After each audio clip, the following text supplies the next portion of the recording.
A growing backlash is erupting over an AI-generated social media Indigenous host, with critics warning the viral wildlife account crosses ethical lines and exposes how AI can displace real Indigenous voices online. For more, let's head to the Sunshine Coast in Queensland. We're joined by Dr. Karen Sutherland from the University of the Sunshine Coast. Great to see you as always. How is AI changing the way that identity and authenticity are presented on social media? Talk to us about this case. It means that the AI-generated video is becoming so good that it's making it hard for people to discern between what's real and what's not.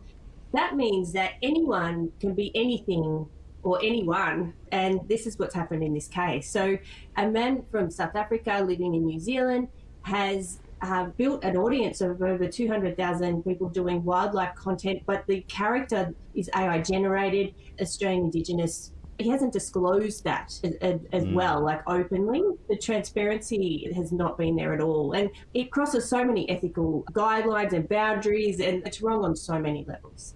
Yeah, it reminds me of that film Roger Rabbit, where you've got the real life characters and the cartoon generated characters there as well. But the difference there being that it's really clear what is cartoon, what is fake, and what, of course, is real. But when it comes to AI generation, it is getting harder and harder to be able to tell, because so much money is being spent by tech titans so that we can't tell the difference. That's right. And this account as well even went so far as to filter out comments that said this is AI generated. So it was doing whatever it could to stop that transparency, even when other people were calling them out on it, which is a real concern. And according to reports about this particular account, there was no engagement or consultation with the Indigenous community, and it was just some guy deciding, I'm going to do this, and then just went out and did it and tricked people who were following them. But it's just very disrespectful as well. Yeah, I think that's the key there, disrespectful. And just talk to us the term digital blackface. What does it mean in this context?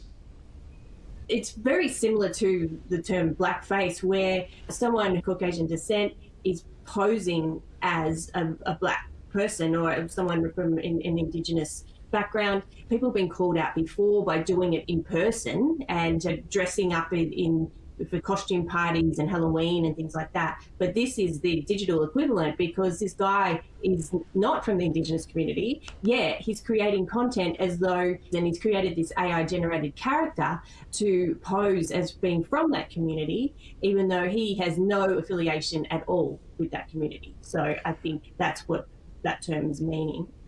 Karen, where do we draw the ethical line between education, entertainment and exploitation, do you think? Because, as we say, there are some who would look at this and say it's harmless. There are others who say this is exploitation and misleading as well, and it impacts a business's credibility and authenticity. But where is the line, and is it difficult at the moment for people to know where it is? Or is it, as you mentioned, when you're deleting comments where people are saying this is AI generated, you clearly know you're doing something wrong? It's a really blurry line. What I think in this case, the person behind it was actively trying to trick people watching it into believing that this was a real character, and that in itself is unethical. But what is really hard with social media and AI is that it's coming down to your own personal ethics. And there's no laws around it yet to say this, you cannot do this, this is wrong. But I guess what is in this case, which is really upsetting, is that if this guy was monetizing the account, like, he's actually earning money off pretending to be something that he's not. There's so many different sort of ethical areas that are grey around this, but there's no real sort of legislation yet as a consequence to penalise people who are doing this. Yeah, it's interesting because when it comes to Aboriginal artwork, Indigenous artwork, there's been a lot of debate about that, particularly when it comes to fake artwork, as in white people who are faking Indigenous art and selling it as that. We have seen case after case of that, and this kind of falls into that category, doesn't it? Oh, absolutely. And also in the context of AI, there has been a lot of pushback on AI. Models are trained on other people's work by default, and this is including First Nations artwork, and as well as writing and creativity has been put in to AI to also train these models, and that's completely unethical as well. All right, let's move on. A groundbreaking move, ChatGPT expanding access to its powerful AI tools in the United States, a new subscription model, and while also preparing to test ads that prioritize user privacy and trust. This is starting to sound a lot like Google, and a lot like the reason people like ChatGPT is that it doesn't come up with all of the ads in Google. Is this a way to try and get people to subscribe, to pay for ChatGPT and to pay for all of the infrastructure and the huge costs associated with implementing data centers and AI that we've seen by these tech companies? Will it work, or will it force current users, free users of ChatGPT, to go try some others like Grok or Gemini? I think yes and yes to answer all of those questions. So clearly, OpenAI needs to make money. This has been on the cards for a long time, the whole advertising thing. They started like an advertising division ages ago to plan for this. And so they're rolling this new model out, this new subscription tier out to 171 countries, where it will also include things like image generation and memory and all the things that you had to pay for before. And so those people on the lower tiers and the free version will be served ads. At the moment, they're only rolling it out in the USA, but I'm sure they're just testing it at the moment. It is going to come to every country for sure. And so, yes, they've got everyone pushed into a corner. So either you are going to be served ads, so they're going to get money from the advertisers and businesses, etc., to place ads on the platform. And so if you can't afford the subscription or only the low subscription, then you'll be served the ads, they get ad revenue. And then if you don't want that, then you'll pay for higher tiers, and so they'll also get that money too. If you're thinking about it from a marketing perspective and business perspective, it's pretty clever, but it's not so great for us.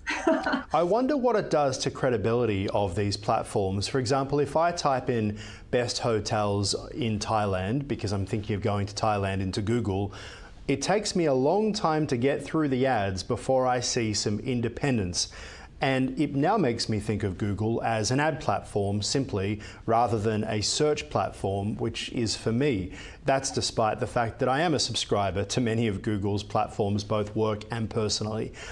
Does ChatGPT lose that confidence as a result as well if it starts serving up ads which are relevant to what you've searched for and asked for?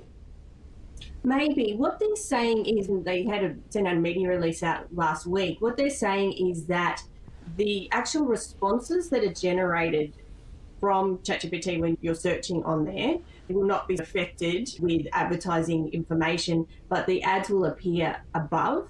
So I think you'll still get your response, but then you'll be served ads above that as options that you can click through to.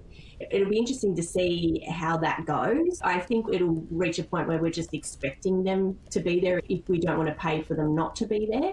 So there'll be that option not to have it, but you have to pay for it. So it'll be interesting to see then how long it will be before our responses may also be a little tainted with advertising as well. But let's hope it doesn't get to that, and it just relies on the information it's been trained on at the moment rather than paying to be able to pop up. But that all comes into sort of AIO and things like that, where you have to build your credibility in other places on the internet. So then when you are searching for something, you'll pop up in those written generated responses.